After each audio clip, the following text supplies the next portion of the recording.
Hello from Kingfisher, Oklahoma. Today we're looking at the Psalms. We're excited. Beautiful music, poetry, and great word pictures. So thanks for joining us. Let's jump right into Psalm 12.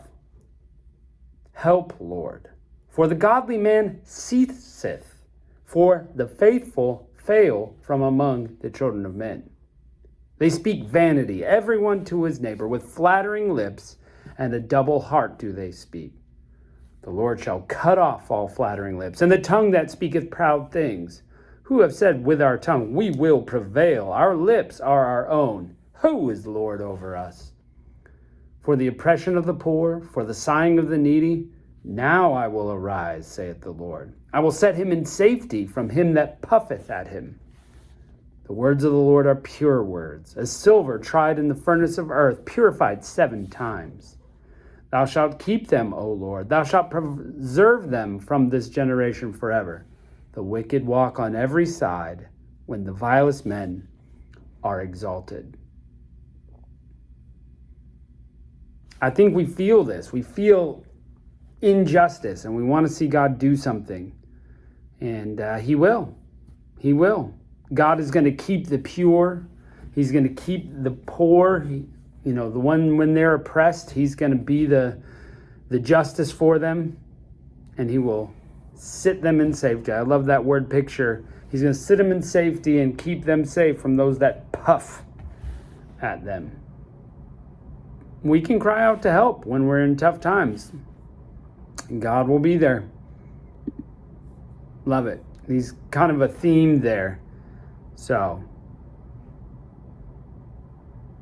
Psalm 13. How long wilt thou forget me, O Lord? Forever? How long wilt thou hide thy face from me? How long shall I take counsel in my soul, having sorrow in my heart daily? How long shall mine enemy be exalted over me? Consider and hear me, O Lord my God. Lighten my eyes, lest I sleep the sleep of death.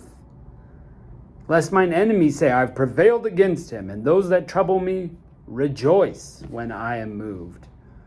But I have trusted in thy mercy. My heart shall rejoice in thy salvation. I will sing unto the Lord, because he has dealt bountifully with me. And this is exactly what we're talking about. The Psalms gives you permission to feel things, to say things to God, to talk to him what you really think. I think, we think that we have to say prayers a certain way, we have to act a certain way. And to an extent, yes, I don't want to negate God's holiness.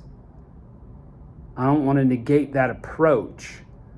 But to say that we can't talk to God and tell him exactly how we're feeling, it's okay to feel those things, but then come to the conclusion, right?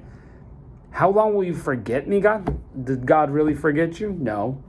How long will you hide is he really hiding? Probably not. Okay? I'm in sorrow. My enemies are triumphing over me. I'm going to sleep the sleep of death here if you don't help me. Conclusion, I trust in mercy. My heart rejoices in your salvation. I sing unto the Lord because he deals bountifully. So problems. Deep breath. Solution, trust in God, rejoice in God, sing to him. He's dealt bountifully. Remember what he's done for you.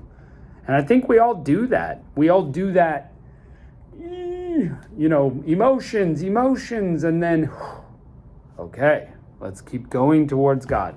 We're people. We have to be able to do that. And the Psalm says, go ahead, do that. Thank you, Psalm 13. That's great. It's a great reminder.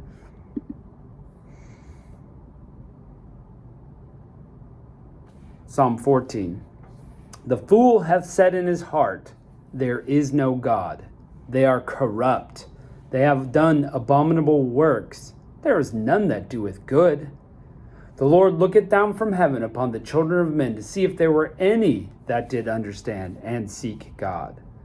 They are all gone aside. They are all gone together, or they are altogether become filthy. There is none that doeth good, not one. Have all the workers of iniquity have no knowledge, who eat up my people as they eat bread, and call not on the Lord? There were they in great fear, for the Lord is in the generation of the righteous. Ye have shamed the counsel of the poor, because the Lord is his refuge. O that salvation of Israel were come out of Zion. When the Lord bringeth back the captivity of his people, Jacob will rejoice, and Israel shall be glad.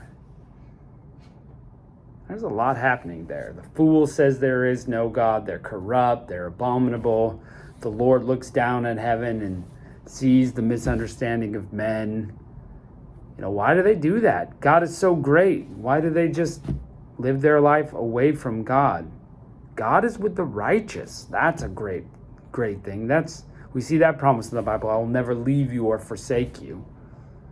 God is in the generation of the righteous. The poor has refuge in God. God is the salvation of Israel and of Jacob, and they will rejoice. Hopefully you're encouraged. That to me is kind of an encouraging psalm. Be encouraged. God is on your side if you're following him, if you're part of the righteous. It's good. Psalm 15. Lord, who shall abide in thy tabernacle? Who shall dwell in thy holy hill? He that walketh uprightly and worketh righteousness, and speaketh truth in his heart.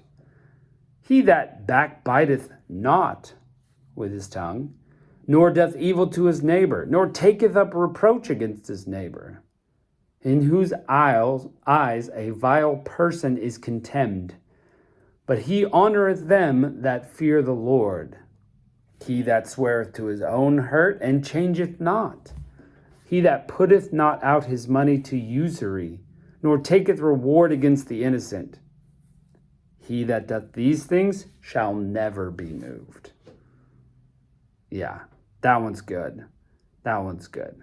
It's like a list of things to shoot for. A list of things that's like positive traits that you want to embody. Who's going to live in God's tabernacle? Who's going to dwell in his hill?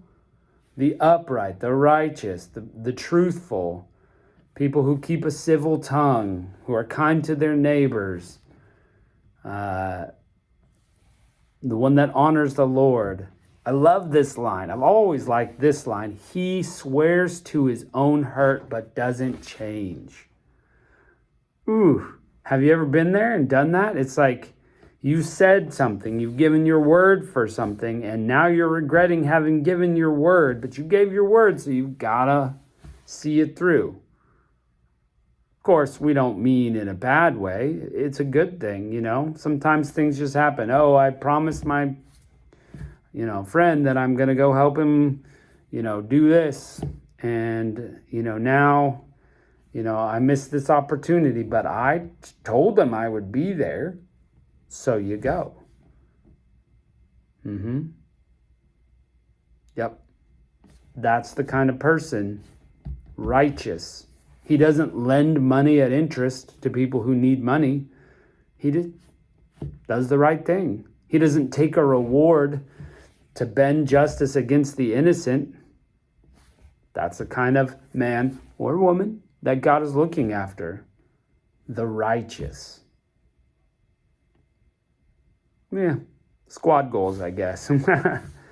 That's great. Lots of good characteristics. Sometimes we see negative ones in a row. We can think of those lists. These are all great characteristics to embody. Good job, Psalm 15. That's a great one. Well, thanks for joining us for the awesome Psalms. And we're going to plunge into more tomorrow. And we'll catch you next time.